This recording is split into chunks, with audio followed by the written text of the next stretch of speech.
मोदी जी 2014 में जो कह रहे थे उस पर जनता विश्वास कर दी थी। मैं भी उनमें से एक था। मैं भी कभी आदरणीय प्रधानमंत्री मोदी जी का भक्त था और मुझे ऐसा लग रहा था जिस तरीके के वादे मोदी जी और भारतीय जनता पार्टी की सरकार कर रही थी 2014 के चुनाव में, मैं आपको एक एक करके उन वादों को गिनवा रहा। इन्होंने कहा कि इस देश में हम 100 दिन के अंदर काला धन वापस ले आएंगे, इस देश से हम भ्रष्टाचार खत्म कर देंगे, महंगाई खत्म कर देंगे, गंगा को निर्मल एवं पवित्र कर देंगे, 2 करोड़ युवाओं को प्रतिवर्ष रोजगार देंगे, देश की जो अर्थव्यवस्था है वो $5 ट्रिलियन बना देंगे। इन्होंने कहा कि हम रुपए को डॉलर के मुकाबले जो है मजबूत कर देंगे। भाई भारतीय जनता पार्टी की सरकार का केवल और केवल एक ही फंडा है कि फूट डालो और शासन करो, और यही फंडा कहीं ना कहीं अंग्रेजों का था, और इसी फंडे का इस्तेमाल करते करते अंग्रेजों ने इस देश पे करीब 200 साल तक शासन किया।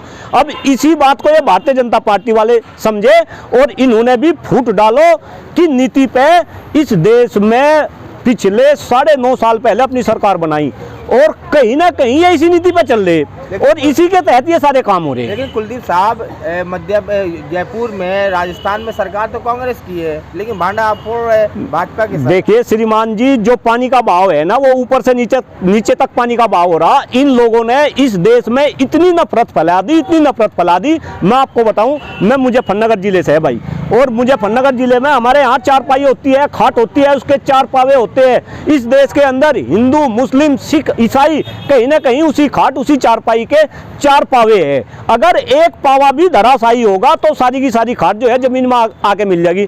आप मुझे बताओ, ये नफरत हमेशा बढ़ाने से बढ़ती है। अरे नफरत से तो भाई आप एक परिवार नहीं चला सकते, हाँ आप देश को कैसे चलाएंगे? लेकिन अब ऐसा ही होगा कि देश में अगर रहना है तो जय श्री राम बोलना पड़ेगा। नहीं, ऐसा नहीं होने का। ये तो आप सोच रहे हैं, ये आपकी व्यक्तिगत सोच हो सकती है, ऐसा कुछ नहीं। ये देश सभी का है, ये हिंदू का भी है, ये सिख का भी है, ये ईसाई का भी है। यहाँ तो जो है बहुत धर्मों के लोग रहते हैं, तो आप ऐसे कैसे कह रहे कि भाई हाँ इस देश में रहना तो जय श्री राम बोलना पड़ेगा? जय श्री राम ना बोलने पर हत्या कर दी जाती है इकबाल नाम की व्यक्ति का। नहीं, तो अगर ऐसा हो रहा तो गलत हो रहा। और आप तो मीडिया के लोग हैं, आपको ये बातें जो है दिखानी चाहिए, लोगों के अंदर जागरूकता फैलानी चाहिए। मीडिया के लोग की बात करें, मीडियाओं के घरों पे, ऑफिस में रेड पड़ रहे हैं, आपको पता नहीं है? आज की खबर है। क्यों आप मीडिया वाले नहीं? आप मीडिया वाले नहीं पढ़ रहे हैं? हाँ, तो भी कार्रवाई हो रही है। हाँ, तो ये गलत है ना। वो कौन सी मीडिया पे कार्रवाई हो रही है? आप ये भी देखो, अभी बिहार के अंदर कल ही जातिगत जनगणना के आंकड़े आए, और मैं बताऊं ये आंकड़े कहीं ना कहीं भारतीय जनता पार्टी के खेमे में इन्होंने बोखलाहट मचा दी।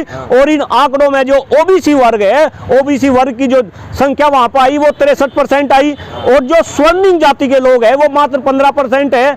अब कहीं ना कहीं जो पत्रकार इस ओबीसी वर्ग के समर्थक में आए थे, उनके यहाँ पे जो है रेड डालने लगे, उनको ये डराने धमकाने लगे। लेकिन मैं आपको बताऊं, लोकतंत्र है, लोकतंत्र में इस तरीके की जो बातें हैं वो ज्यादा लंबे समय तक नहीं चलने वाली। और कहीं ना कहीं अब ये समझो कि भारतीय जनता पार्टी की जो सरकार है ये बुझता हुआ दीवा है। जब दीवा बुझता है तो कहीं ना कहीं वो फटफटाता है।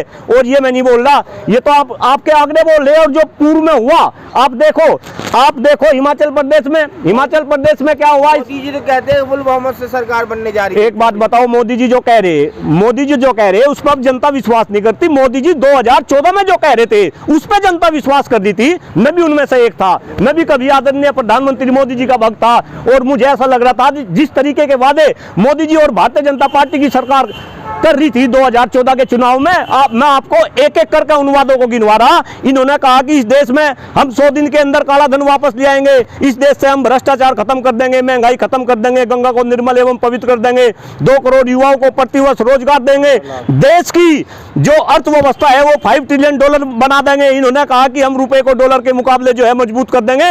इन्होंने कहा इस देश में हम सब शिक्षा व्यवस्था लागू कर देंगे। इन्होंने कहा हम इस देश में जनसंख्या नियंत्रण कानून बना देंगे। अरे भाई कौन सा वादा पूरा हुआ आप मुझे बताओ। तो कहीं ना कहीं अब ये जनता समझने लगी कि भाई जो वादे किए थे हम तो ठगे गए। इन्होंने 2014 में ठगा, फिर 2019 में फिर इन्होंने जनता को ठगा, जनता इनके बहकावे में फिर आ गई। लेकिन अब ये काठ की अंडी है, ये बार बार चढ़ने वाली नहीं, 2 बार चढ़ ली।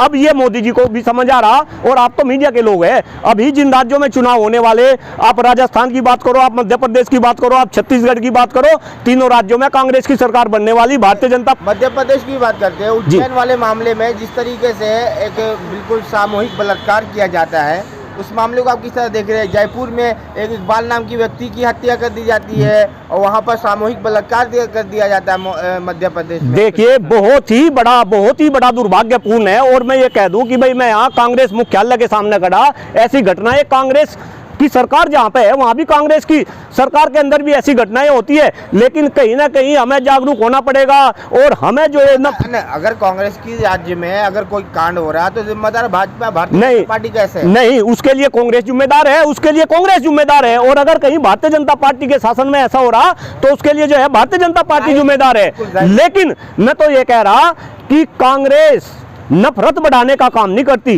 कांग्रेस नफरत मिटाने का काम करती है, जबकि भारतीय जनता पार्टी देश में केवल और केवल नफरत फैलाने का काम करती है। और उसी का ये रिजल्ट है। और श्रीमान जी एक मिनट, देश में मुसलमान होना एक गुनाह हो गया? नहीं भाई, गुनाह देखो ये तो मैं इसमें कोई वाक्य नहीं देना चाहता, लेकिन हाँ मैं आपको अपने बारे में बताऊं, मैं उस जिले से आता हूं, मैं मुजफ्फरनगर जिले से आता हूं। और मुजफ्फरनगर जिला वो जिला है जहां 2013 में हिंदू मुस्लिम दंगे हुए थे। और भारतीय जनता पार्टी अगर विश्व में नंबर 1 पार्टी है, सबसे बड़े राजनीतिक पार्टी है, तो उसमें मुजफ्फरनगर जिले का सबसे बड़ा हाथ है। लेकिन उन दंगों में ना तो किसी मुसलमान का भला हुआ, ना किसी हिंदू का भला हुआ, ना उसमें अगर हिंदू की बात करूं ना जाट का भला हुआ, ना ब्राह्मण का भला हुआ, ना उसमें जो है दूसरी जातियों का भला हुआ। अगर उसमें भला हुआ केवल और केवल चंद नेताओं का, और वो भी भारतीय जनता पार्टी के नेताओं का। मैं बताऊं उन दंगों में जो बच्चे बंद हुए थे वे बच्चे आज तक जो है उन पर मुकदमे वापस नहीं हुए। तो ये अब जनता समझ रही कि भाई ये तो कहीं ना कहीं हिंदू मुस्लिम में लड़वाए जाएंगे। अरे मैं आपको बताऊं श्रीमान जी, देश की राजनीति में जो मुद्दे होने चाहिए वे मुद्दे तो है गायब। आप भी सुनो और आपके चैनल के माध्यम से देश के लोग भी सुने कि देश की राजनीति में मुद्दा होना चाहिए शिक्षा का, स्वास्थ्य का, पर्यावरण का, बढ़ती जनसंख्या का, बेरोजगारी का, दलितों का, वंचितों का, पिछड़ों का, किसानों का। लेकिन यहाँ मुद्दे क्या चल रहे? मुद्दे चल रहे जाति के, धर्म के, संप्रदाय के, मंदिर के, मस्जिद के। तो शर्म आनी चाहिए इन देश के नेताओं को, और खासतौर से जो मीडिया है। मैं आपको अभी परसों की घटना बता रहा, इस देश में पुरानी पेंशन बहाली को लेकर इतना बड़ा आंदोलन चल रहा, और परसों दिल्ली के रामलीला मैदान में लाखों की संख्या में कर्मचारी, राज्य कर्मचारी और केंद्र के कर्मचारी इकट्ठा है।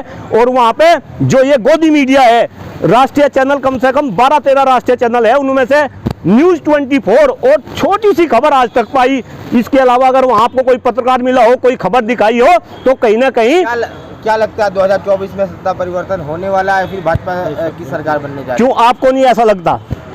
आपको नहीं? अरे भाई अब तो जन जन से पूछ लो, आप डॉक्टर कुलदीप मलिक से क्या पूछ रहे? अब तो आप ही मीडिया कर्मी हैं जो सर्वे दिखा रहे। आपके ही सर्वे आ रहे कि मध्य प्रदेश में भाजपा गई, आपके सर्वे दिखा रहे छत्तीसगढ़ में कांग्रेस आई, आपके सर्वे दिखा रहे राजस्थान में कांग्रेस आई। और मैं आपको बताऊं इन 3 राज्यों में जो लोकसभा की सीट है वो भी 67 सीटें हैं। तो अगर विधानसभा के लिए लोग वोट वहां कांग्रेस को कर रहे, तो क्या आने वाले लोकसभा चुनाव में वे वोट जो है कांग्रेस को नहीं करेंगे? तो कहीं ना कहीं 2024 में भारतीय जनता पार्टी का सफाया होगा। और कांग्रेस नहीं, मैं तो इंडिया गठबंधन बोल रहा, चूंकि कांग्रेस का ही मतलब अब इंडिया गठबंधन है। इंडिया गठबंधन जो है सत्ता में आएगा 2024 के चुनाव के बाद। और इस देश में जो नफरत फैलाई जा रही, कहीं ना कहीं उस नफरत से हिंदू को भी छुटकारा मिलेगा, मुस्लिम को भी मिलेगा, सिख को भी मिलेगा, ईसाई को भी मिलेगा। धन्यवाद, थैंक यू।